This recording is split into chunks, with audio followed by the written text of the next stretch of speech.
ரசம் எப்பயுமே அது ஒரு கம்ஃபர்ட்டிங் ஃபுட். அதுலேயும் இந்த உடுப்பி ரசம் போட்டு சாப்பிட்டு பாருங்கள், சுவை அட்டகாசமாக இருக்கும். இதுக்கு துவரம்பருப்பு ஒரு 50 கிராம் ப்ரெஷர் குக்கரில் போடுங்க. கூடவே 2 பழமான தக்காளியும் போட்டு இந்த மாதிரி வேக வச்சு எடுத்துங்க. 4 காஷ்மீரி மிளகா, 1 டேபிள் ஸ்பூன் வரமல்லி, 1 டீஸ்பூன் மிளகு, 1 டீஸ்பூன் சீரகம், 1/4 டீஸ்பூன் வெந்தயம், ஒரு 2 ஸ்பூன் துருவின தேங்காய், கொஞ்சமாக எண்ணெய் ஊற்றி மணம் வர வரைக்கும் வறுத்து இதை ஒரு பேஸ்ட்டாக அரைச்சிக்கோங்க. கடாயில் 2 டீஸ்பூன் எண்ணெய் ஊற்றிக்கோங்க.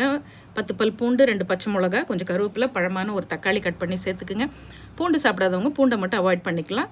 கொஞ்சமாக உப்பு, அரைச்ச விழுது, சின்ன எலுமிச்சம்பழம் அளவு புளி, அதையும் கரைச்சி ஊற்றிக்கோங்க. ஒரு நல்ல கொதி வரட்டும். 1/4 டீஸ்பூன் மஞ்சத்தூள், வேக வச்ச துவரம்பருப்பும் உள்ளே சேர்த்துடுங்க.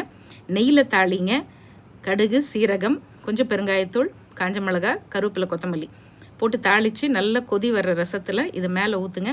1 டீஸ்பூன் வெல்லமும் சேர்த்திங்கன்னா சுவை இன்னும் சூப்பராக இருக்கும். அப்படியே பொங்கி வந்தோன்னே இறக்குனீங்க. சூப்பரான உடுப்பி ரசம் அருமையாக இருக்கும்.